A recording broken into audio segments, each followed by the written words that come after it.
Espero, ¿Eh? Alberto, que no digan que son los mitos de la isla de Chiloé los que no permiten que esto se lleve adelante. Estoy Nunca pensando, jamás. No. estoy No hay pensando competencia seriamente. posible, solo Chiloé y nada más. Estoy pensando que eso es real. Vos decías que habían, la colonia fue implacable, fue terrible. Nosotros hemos visto lo que ha sido la industria jesuítica en Chiloé, hacer iglesias con maderas de árboles milenarios. Eso no tiene perdón de Dios. Han quedado hace, ¿cuántos?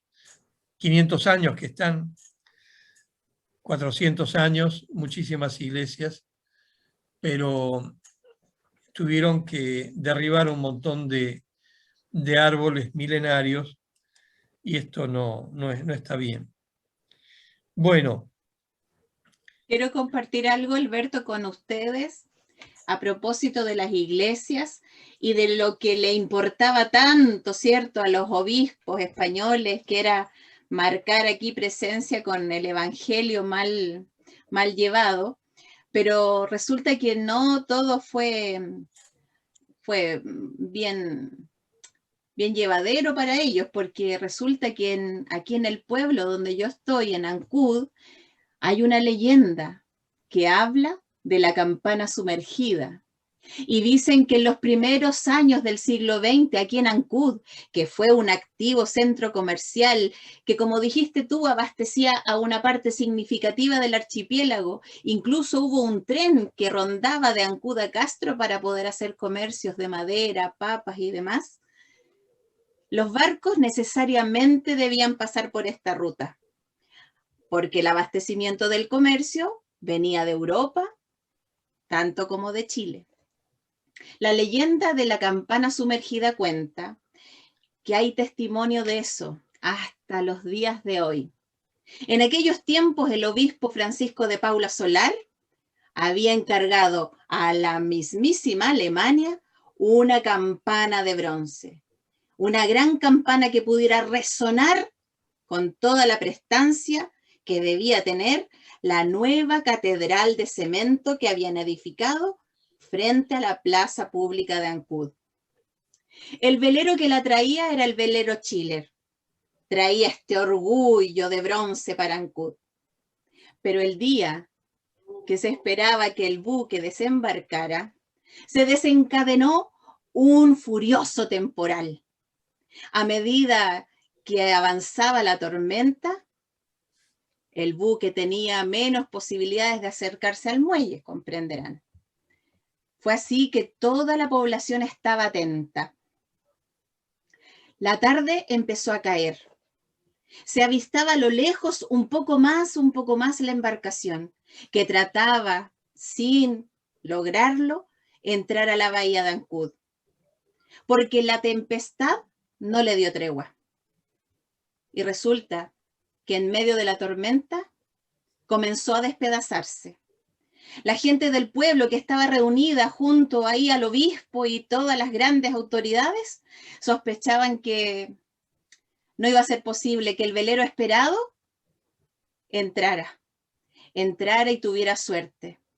Y todos ahí en compañía del obispo, que tenía su orgullo por el suelo, de pronto, entre el ruido de la tormenta, las nubes que chocaban entre ellas y el viento que soplaba fuertemente, se escuchó un ruido ensordecedor esa tarde. Entre medio de todo ese viento y lluvia, se escuchó con gran nitidez el tañir de una campana.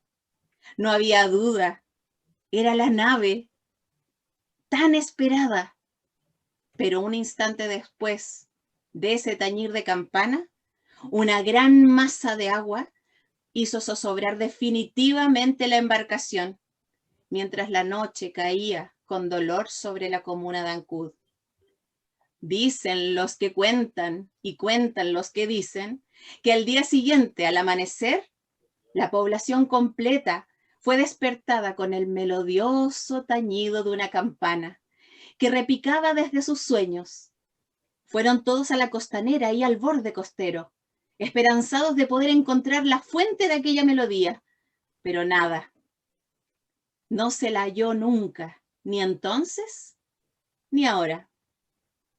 Antonio Borges Solar, a principios de ese siglo, escribió: desde entonces, en las noches de temporal, cuando el mar irritado levanta las olas como grandes montañas, cuando ruge el viento y estremece la isla hasta sus cimientos como lo hicieron Caicai y Tentembilú, llueve torrencialmente y aún así se oye claro y distinto, en medio de los truenos del mar, el largo tañido de la campana sumergida.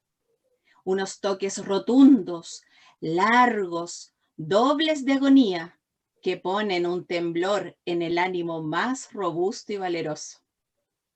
Muchas gracias. Muy bien, bravo. Hermosa, Bravo. hermosa historia. Y aunque ustedes no me Linda. crean, cuando el viento sopla fuerte se escucha un pequeño tañir de campana. Ah, Son, son historias para poner los pelos de punta, se los puedo asegurar.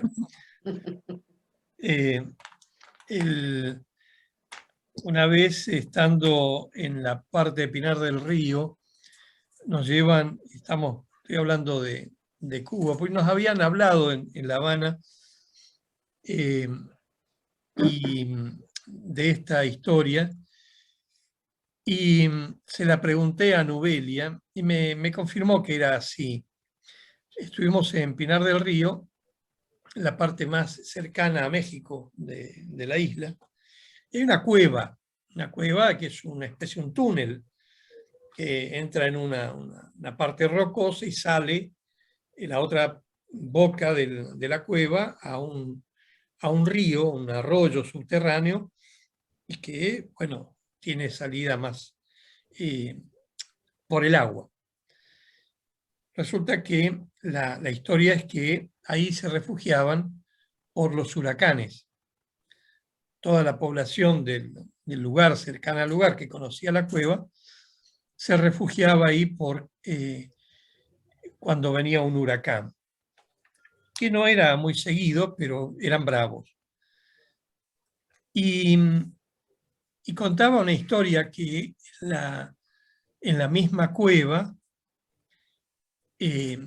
antes de llegar a la parte del río, que desemboca en el río, había que pasar por una especie de garganta muy estrecha que parecía un caracol.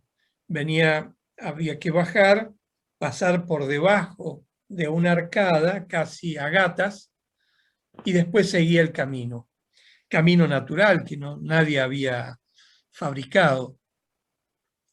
Y ponían a los gordos al final, porque, digamos, en el caso de salvarse, salvaban la mayor cantidad de gente, y el gordo, bueno, o se volvía o quedaba ahí, pero era la historia real. A mí no me dejaron pasar, no pude pasar, va. En esa época, que yo era un hombre más gordo, no pude pasar. Así que si alguna vez los invitan a esa cueva, tomen la precaución de ir delgados. Uno de mis deseos ya están cumplidos. Ya estoy en las tablas, trabajo. Y tengo muchísimas cosas, muchísimas ganas de hacer mucho más. Y voy en busca de eso, ¿no? De esa formación, de nuevos narradores. Es algo que tengo, que el COVID me detuvo, que es la creación de talleres con niños y adultos mayores para todo el trabajo de la narración oral y la defensa de nuestra literatura y de nuestras tradiciones. Espero que sí, que cuando el COVID pase pueda retomarlo y pueda tener fuerza y yo poder ver esos frutos maravillosos con este grupo de talleristas que sé que sí, que voy a tener y que va a ser Me preguntabas, Alberto, sobre el horizonte, el sol y el mar, ¿no? Ya, bueno, del mar hablé un poquito. Pero el horizonte es algo que yo realmente no veo distante. Sé que el horizonte es algo que mientras tú avanzas, él avanza mucho más que tú y se te distancia. A mí el horizonte lo veo ahí. Yo tengo mi horizonte muy presente, muy cercano, muy tocable. Por tanto y demás, no veo mis deseos de hacer, no lo veo como algo lejano, algo que está inalcanzable. Mi horizonte artístico está ahí mismo, se toca, está palpable. Y es algo que tengo muy claro en mí. Quiero hacer muchísimas cosas y el COVID me ha permitido hacer, por ejemplo, audiovisuales, que es algo que en otro momento a lo mejor hubiera dicho, no, vamos poco a poco, no sé, porque es un medio que conozco poco, ¿no? Pero el COVID nos ha mantenido encerrados y nosotros los artistas tenemos muchas cosas que decir.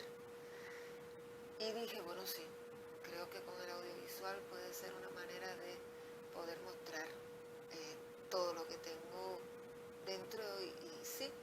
Y entonces comencé con un grupo de amigos, con Sor Ángel Solano, actriz, con Julio Martínez Valdivieso, cámara, y con Dariel Hernández, editor, y comenzamos un proyecto que se llama Hora Ficción. De Hora Ficción ya se han hecho unos cuantos cortos y uno de ellos ya ha ganado 2 premios, en la India uno y en Bangladesh el otro. Y ha sido algo tan lindo, tan rico. Tenemos muchísimos proyectos. Comenzamos con la obra de mi hermano, los primeros cuentos que mi hermano escribe y parece que es un video ya pensado o son como monólogos. O sea, tienen tonos muy teatrales y es muy fácil. Y tenemos muchos puntos en común, por tanto y demás, por eso comenzamos a trabajar con los textos de mi hermano. Y esos son los audiovisuales que hemos estado haciendo. Tenemos 2 detenidos porque realmente la pandemia ha ido creciendo. Y son textos que requieren de muchos personajes, de mucho trabajo en exteriores. Y están ahí, pero están ahí esperando calenticos para volver a salir. Esa es mi vida como creadora. Estoy con muchas ideas en mi cabeza y voy poquito a poco desarrollándolas. No dejo la narración de lado, no dejo el teatro y ahora el audiovisual que se suma a mi hacer. Y nada, estoy acá desde mi isla, encantada de estar rodeada de mar y feliz.